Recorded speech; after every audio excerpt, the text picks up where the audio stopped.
Hello friends, my name is Dr. Bhakti Pranav Kulkarni. Welcome back to the second episode of Women Wellness Talk. आज हम discuss करेंगे एक बहुत important और confusing topic के बारे में, पीसीओडी और पीसीओएस के बीच के डिफरेंसेस। ये दोनों कंडीशंस कॉमनली वुमेन में देखे जाते हैं और इनका टाइमली डायग्नोसिस और ट्रीटमेंट बहुत ज़रूरी है। गायनेकोलॉजी के पर्सपेक्टिव से आज हम इन दोनों का कंपैरेटिव एनालिसिस करेंगे। पीसीओडी वर्सेस पीसीओएस, ये जो है कॉमन कंडीशंस है, रिप्रोडक्टिव और मेटाबॉलिक हेल्थ को ये अफेक्ट करती है। Definition of PCOD, PCOD means polycystic ovarian disease. PCOD जो है एक फंक्शनल डिसऑर्डर है जिसमें ओवरीज इमेच्योर या पार्शियली मैच्योर एग्स को एक्सेसिवली रिलीज करती है हार्मोनल इम्बैलेंस की वजह से।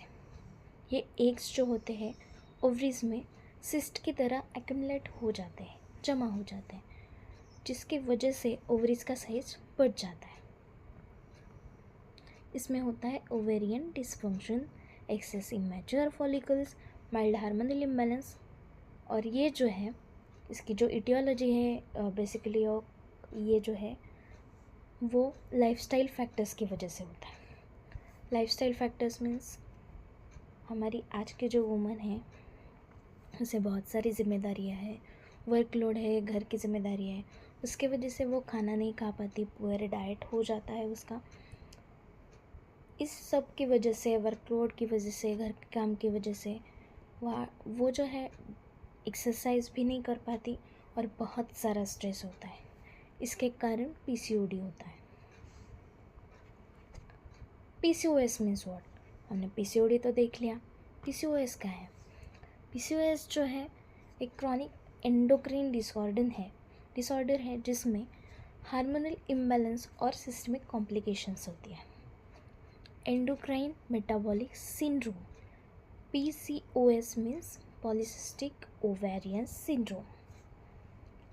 ये जो कंडीशन है वो ओवरीज को इम्पैक्ट करती है, इंसुलिन मेटाबॉलिज्म को इम्पैक्ट करती है और फीमेल के जो एंड्रोजन लेवल्स है वो उसको भी इम्पैक्ट करती है। अगर हम इसकी एटियोलॉजी देखें तो उसमें जेनेटिकली ये लाइफस्टाइल और इन्वायरमेंटल फैक्टर्स जो है जो कि वुमन में होते हैं, ये दोनों के कॉम्बिनेशन के वजह से पीसीओडी होता है। इंसुलिन रेजिस्टेंस, हमें ये पता है कि फ़ैट वर्सेस इंसुलिन होता है। फ़ैट अगर बढ़ गया तो इंसुलिन की जो क्षमता है वो कम हो जाती। सो लाइफस्टाइल डिसऑर्डर की वजह से, लाइफस्टाइल डिसमैनेजमेंट की वजह से फ़ैट जो है आजकल वुमन में बढ़ता जा रहा है, इससे इंसुलिन रेजिस्टेंस हो रहा है। इसमें इनफर्टिलिटी रिस्क मीन्स पीसीओएस में इनफर्टिलिटी रिस्क बहुत ज़्यादा होती है।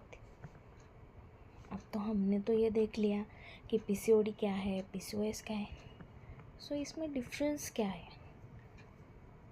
पहले तो हम देखेंगे कि पीसीओडी में जो होता है वो माइल्ड हार्मोनल इम्बैलेंस होता है, इरेगुलर ओवेरियन साइकिल होती है और उसके साथ माइल्ड सिम्टम्स होते हैं पीसीओएस के अगेंस्ट। पीसीओएस में देखा गया तो उसमें इंसुलिन रेजिस्टेंस होता है, मेटाबॉलिक कंडीशंस होती है, डायबिटीज़ हो जाता है या इंसुलिन रेजिस्टेंस के वजह से होने के चांसेस बढ़ जाते हैं, इरेगुलर साइकिल भी होती है और साइकिल अब्सेंट हो जाती है या ओव्यूलेशन ही नहीं होता। सो पीसीओडी, पीसीओडी जो है एक फंक्शनल डिसऑर्डर है ओवरीज का। पीसीओएस जो है एंडोक्राइन मेटाबॉलिक सिंड्रोम है जो मल्टीपल सिस्टम्स को अफेक्ट करते हैं। ज़्यादातर ओवरीज को नहीं होती, ओवरी के साथ साथ अदर जो सिस्टम्स है उनको भी अफेक्ट करती है। पीसीओडी जो देखा जाता है वो एडोलेसेंस में देखा जाता है। पीसीओएस एडोलेंस और रिप्रोडक्टिव जो ईयर्स हैं, फीमेल का जो रिप्रोडक्टिव एज है उसमें भी दिखाया जाता है। क्लिनिकल सिम्टम्स, अब इसमें क्या डिफरेंस है? पीसीओडी में माइल्ड सिम्टम्स होते हैं, हमने देखा इरेगुलर साइकिल्स होती है। पीसीओएस में सीवियर सिम्टम्स होते हैं, उसमें इनफर्टिलिटी होती है, हिस्टोटिज्म होता है, ओबेसिटी होते हैं। Hirsutism means what? Unwanted hair growth. Mouth और चीन के अराउंड फीमेल्स में जो अनवांटेड हेयर ग्रोथ होती है मेल की तरह, उसे हिस्टोटिज्म कहते हैं, जो कि एंड्रोजन की हाई लेवल से होती है। ओबेसिटी में तो दिखाई देता है, फैट अगर ज़्यादा होगा तो मेंस्ट्रुअल साइकिल इरेगुलर होगी, वो तो पहले से ही मौजूद है, और बढ़ जाती है ओबेसिटी। इनफर्टिलिटी जो है वो पीसीओडी में उसकी रिस्क कम होती है, लेकिन पीसीओएस में बहुत ज़्यादा होती है। ये तो रहे क्लिनिकल सिम्टम्स। अब अल्ट्रासाउंड में पीसीओडी और पीसीओएस में क्या दिखाई देता है? पीसीओडी में इमेच्योर मल्टीपल इमेच्योर फॉलिकल्स दिखाई देते हैं हमें यूएसजी में, और हार्मोनल इम्बैलेंस जो होता है वो माइल्ड होता है। इरेगुलर साइकिल्स होती है, लेकिन साइकिल्स आती है, मीन्स मेंस्ट्रुएशन होता है, ओवुलेशन भी होता है। पीसीओएस में क्या होता है? ओलिगोमेनोरिया और अनोवुलेशन होता है, और इसमें क्या होता है? Hyper androgenism, means androgen levels बढ़ जाती है, उसके कारण हिर्सुटिज्म होता है, एक्ने होता है। इसमें यूएसजी में क्या दिखाई देता है? पीसीओएस में एनलार्ज्ड ओवरीज होता है with string of pulse appearance होता है। पॉलीसिस्टिक ओवरीज ही उसे कहते हैं। हमने देखा इनफर्टिलिटी पीसीओएस में पीसीओडी से ज़्यादा होती है। मेटाबॉलिक रिस्क भी पीसीओडी में कम होती है, लेकिन पीसीओएस में हमें डायबिटीज़ या हार्ट डिसीज़ होने की संभावना होती है। हमने डायग्नोसिस तो देख लिया कि पीसीओडी में यूएसजी और हार्मोनल टेस्ट करते हैं, पीसीओएस में रोटोग्राम क्राइटेरिया यूज़ करते हैं, जिसमें क्या होता है? इरेगुलर साइकिल्स या ओवुलेशन हमें देखना पड़ता है, हाइपर एंड्रोजेनिज्म है कि यही देखना पड़ता है, या पॉलीसिस्टिक ओवरीज यूएसजी में दिखाई देती है कि नहीं, ये दिखना पड़ता है। इसमें से 2 अगर प्रेजेंट हुए तो उसे पीसीओडी कहते हैं। अब आते हैं ट्रीटमेंट अप्रोच की तरफ। ट्रीटमेंट एंड मैनेजमेंट क्या किया जाता है पीसीओएस में और पीसीओडी में? पीसीओडी में पहले तो ये लाइफस्टाइल रिलेटेड डिसऑर्डर है, इसके लिए हमें लाइफस्टाइल चेंज करनी पड़ेगी, डाइट हेल्दी डाइट लेना पड़ेगा, इरेगुलर जो एक्सरसाइज नहीं हम कर रहे हैं, जो कि इरेगुलर हो रही है, रेगुलर नहीं हो रही है, वो करना पड़ेगा। डाइट के साथ एक्सरसाइज भी ज़रूरी है, उसके साथ स्ट्रेस मैनेजमेंट भी करना पड़ेगा। ये सब फैक्टर्स हमने अगर किए अच्छी तरह से तो हम पीसीओडी को जीत सकते हैं। पीसीओडी में और क्या ट्रीटमेंट दिया जाता है? उसमें मेंस्ट्रुअल साइकिल जो है वो इरेगुलर जो है वो रेगुलर करने के लिए ओसी पिल्स, ओरल कॉन्ट्रासेप्टिव पिल्स दिए जाते हैं, और ओवुलेशन इंडक्शन मीन्स ओवुलेशन अच्छी तरह से होने के लिए क्या दिया जाता है? Clomiphene citrate. पीसीओएस में क्या दिया जाता है? पीसीओएस में पहले तो इंसुलिन रेजिस्टेंस है, इंसुलिन रेजिस्टेंस हमें कम करना है तो हमें उसके लिए मेटफॉर्मिन देना पड़ेगा। हाइपर एंड्रोजेनिज्म है, उसके लिए एंटी एंड्रोजन मेडिकेशंस देनी पड़ेंगी। स्पाइरोनोलैक्टोन ये ड्रग है जो हिर्सुटिज्म और एक्ने के लिए दिया जाता है।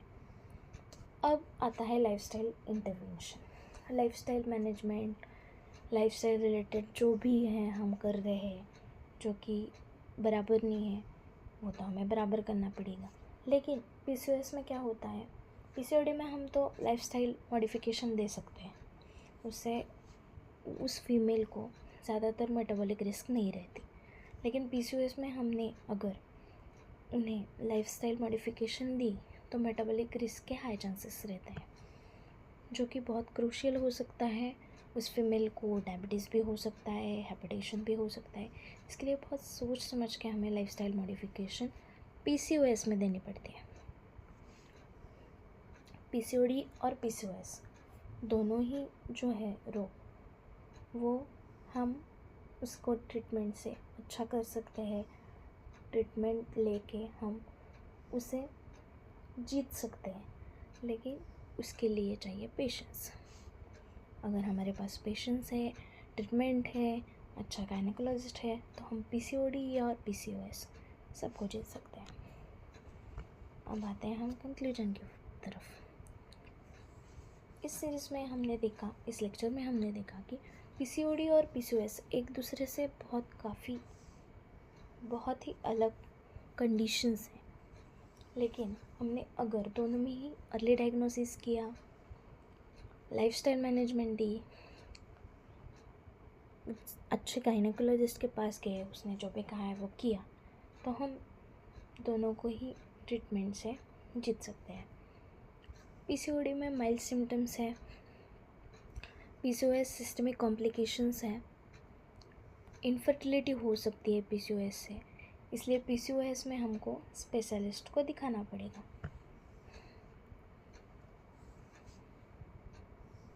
सो बेसिकली हमें अर्ली डायग्नोसिस करना है, उससे हम फीमेल में type 2 diabetes, cancer, infertility, CVD, cardiovascular disease को रोक सकते हैं।